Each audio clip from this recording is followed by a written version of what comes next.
Bom, pessoal, dando continuidade, o último LED que nós vimos foi o LED RS controlado, né? Então tinha um R, tinha um S aqui, né? Vou até trocar aqui essa ordem, o S, o R, um C, o Q e o Q barra, tá? Então, duas saídas, três entradas de dados, né?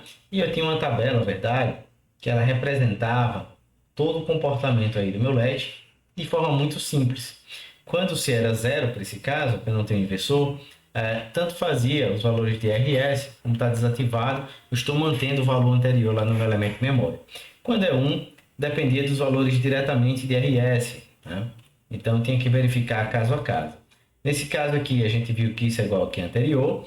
Esse aqui é o estado de set, esse é o estado de reset e esse aqui é o estado proibido. Mas veja, um LED é um elemento de memória.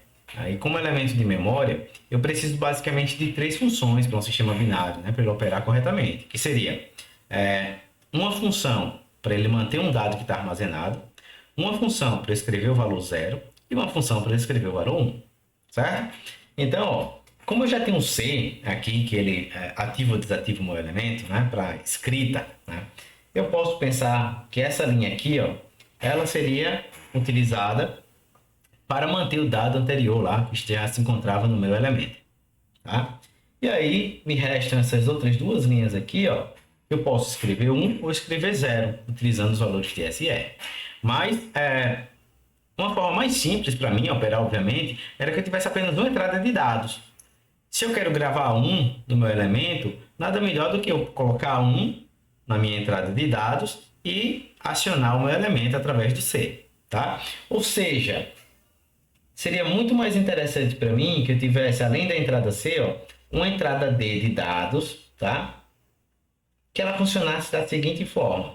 Se o C é zero, tanto faz o dado que está lá na entrada do meu elemento, tá? Eu quero manter o valor anterior. Se o C é um, a entrada que eu colocar na entrada de dados, ou o dado que eu colocar na entrada de dados, vai ser gravado na saída. Fica muito mais simples. E a gente pode modificar esse elemento aqui de forma que ele tem esse tipo de comportamento, tá? E ele vai ser um dos LEDs mais utilizados, depois um dos flip-flops mais utilizados aí no projeto de circuitos digitais, tá? Exatamente pela simplicidade que a gente tem. Então, veja, eu vou me ater então aqui, ó, se ele continua tendo a mesma função, tá? Ativar ou desativar o meu LED. Mas o D agora, eu vou tentar trabalhar para que quando eu colocar zero aqui, eu entre no estado de reset. E quando eu colocar um no meu D, eu entre no estado de set. Certo? Então, notem, se eu penso que está uma entrada D aqui, ó, eu vou modificar agora, de forma que os dados cheguem a SR, né, de acordo com o estado que eu quero que ele opere. Então, veja, quando o D for zero, eu quero que ele entre no estado de reset. Né? Então, se esse cara aqui for zero, tem que chegar um aqui e zero aqui. Tá legal? Então, o que eu vou fazer aqui é, olha, preciso inverter esse sinal. E aqui eu preciso conectar diretamente. Tá? Agora, veja, e se fosse um o meu D, o que é que iria acontecer? Facilmente você vai verificar que se for um, você vai ter um e zero e vai entrar no estado de set. Então, esse tipo de modificação gera um novo elemento para mim.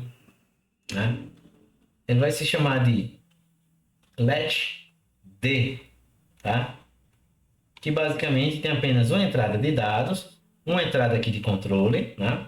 E as duas saídas Q e Q barras também saídas complementares, tá? Então, note que é muito mais simples, né? A tabela é essa daqui de cima, né? E é muito mais simples de operar. Então, de uma forma geral, o que a gente tem para esse latch aqui é um diagrama de estados, né? Com apenas dois estados novamente, só estou gravando um bit de memória, um bit de dado. As transições possíveis são essas aqui, né? Se eu estou no estado zero, quer dizer, se eu tenho um zero aqui, ó, e eu quero que vir para o estado um, ou seja, eu quero que isso aqui se transforme em um, eu quero gravar um no elemento de memória, eu tenho que fazer o que, basicamente? Ora, C tem que estar ativado e D igual a 1. No caso contrário, o C tem que estar ativado e D igual a zero, certo?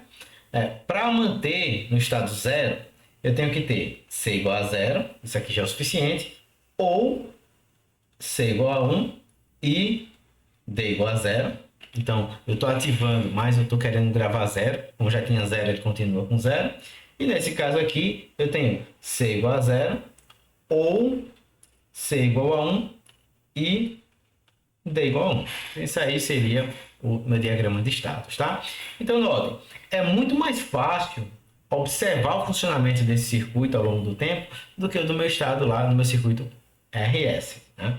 Então, vamos fazer um exemplozinho rápido aqui de um diagrama temporal, tá? Então, aqui eu tenho o meu C, o meu sinal de controle. Nesse caso, eu só vou ter um sinal de entrada, que vai ser minha entrada de dados, e depois eu posso já calcular o meu Q, tá?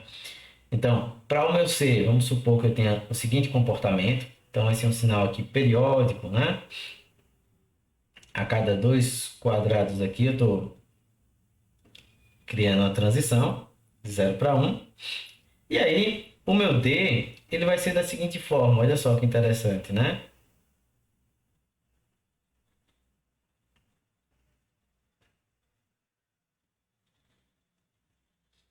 E eu vou considerar aqui que o meu circuito ele está ativo com C igual a 1, tá?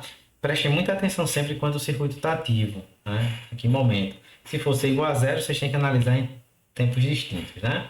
Então, aqui para mim, olha, eu vou ter que avaliar o meu circuito, basicamente, ó, as transições elas podem acontecer quando?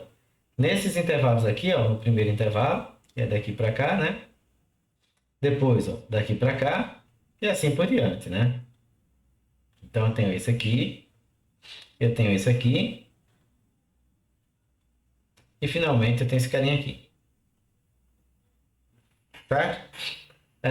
O valor inicial do meu Q, se vocês observarem, ele se encontra desativado. Então, eu tenho que supor. Eu vou supor o valor de Q inicial igual a zero. Tá? Enquanto ele estiver desativado, eu estou mantendo o valor anterior. Então, se eu estou supondo que o valor inicial é zero, se mantém em zero até o momento em que ele é ativado. Ele foi ativado aqui e o meu dado D ó, vale 1. Então, como eu falei, o dado que é apresentado na entrada D é o que é copiado para o meu Q. Então, aqui ó, vem para 1. Ele continua em 1 durante todo esse intervalo. E aí, depois ele é desativado. Então, durante todo o espaço aqui em que ele está desativado, ele continua com o valor anterior. Cheguei nesse instante aqui, estou ativado novamente. O que tem D, ele vai para Q. Ou seja, ele vai copiar exatamente o que tem em D para minha saída Q. Né? Lembrando, D igual a 1, Q igual a 1, D igual a 0, Q igual a 0. Aqui estou desativado novamente. Né? Aqui ativado, então passo a copiar essa variação. Desativado, então ó, ignora as variações do meu D. E aqui finalmente está ativado, copio o valor que está no meu D. Então notem que é uma coisa muito mais simples, muito mais rápida, né? E é importante aí que vocês pratiquem bastante.